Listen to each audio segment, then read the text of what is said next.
Bonjour, bonjour, chers auditeurs, chères auditrices. Nous voilà à nouveau réunis pour une petite vidéo concernant le sutra numéro 40 du chapitre 1.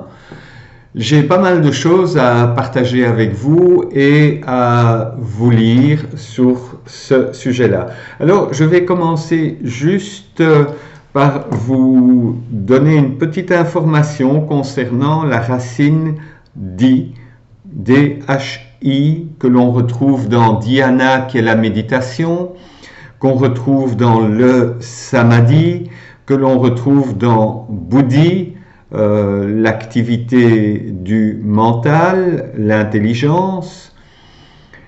Et di signifie au sens global le penser intuitif. Et donc, intuition, c'est aussi quelque part, comment dirais-je, le résultat d'une méditation régulière, c'est-à-dire que le fait d'être connecté de manière régulière, d'une part au soi, et ensuite à cette merveilleuse énergie de l'univers, au Purusha, eh bien, c'est quelque chose d'enrichissant pour un être humain.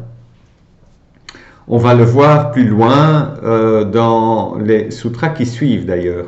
Donc, je vous lis le sutra 40 du chapitre 1.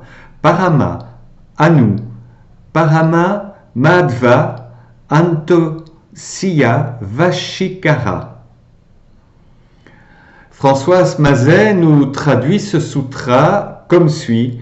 La force de celui qui est arrivé à cet état va de l'infiniment petit à l'infiniment grand.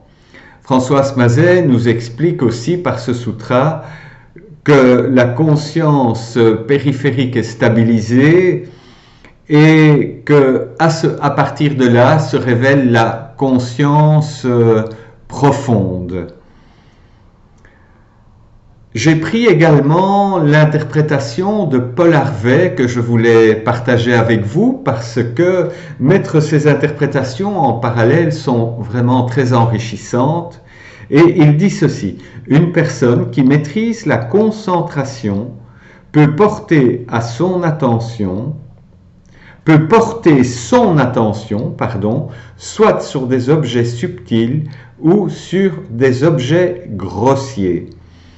Voilà, ça c'est aussi un petit peu dans, je dirais, dans la continuité du Sutra 39, d'avoir un objet de méditation de prédilection.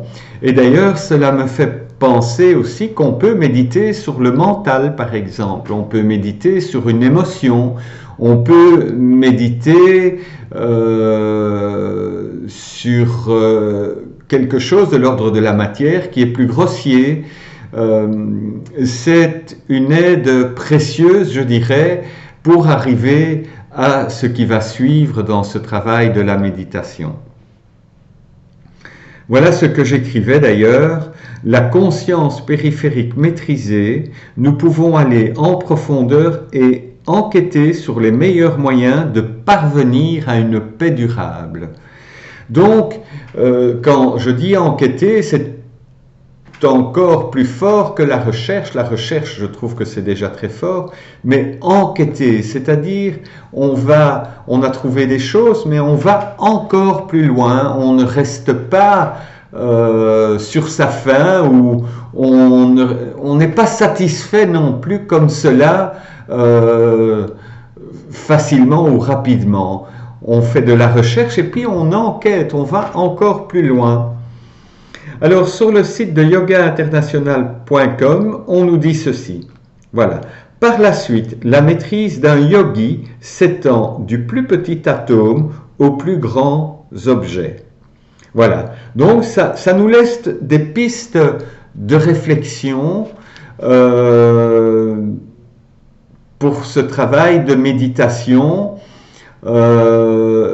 Ici, Françoise Mazet nous parlait de l'intuition, et donc ça aussi, j'invite le méditant à quand même faire confiance à son intuition, et la pratique régulière va le mener à obtenir toutes les déductions que Patanjali nous montre dans les Yoga Sutras. Alors, je vous donne aussi la traduction de Vashikaraha. Vashikaraha, c'est le pouvoir, la force, la puissance d'action qui soumet, subjugue, étend son empire sur. Voilà, parfois aussi ça peut peut-être aider à la compréhension pour aller sur ce qui suit. Donc je vais terminer avec Vashikara. Donc Vashikara qui est, on pourrait le considérer comme un état particulier de samadhi, décrit dans le sutra 1.15 également, on retrouve cela. Un état d'esprit qui est entièrement contrôlé, un esprit libre de toute forme d'attachement au plaisir céleste décrit dans les livres.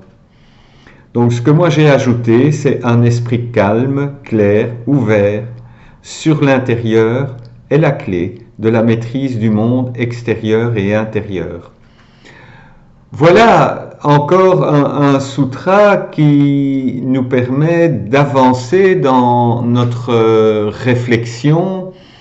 Il complète clairement le sutra précédent. On avance pas à pas dans cette réflexion et cette étude. Voilà. En tout cas, je te souhaite une belle journée. Om Namasté et à bientôt.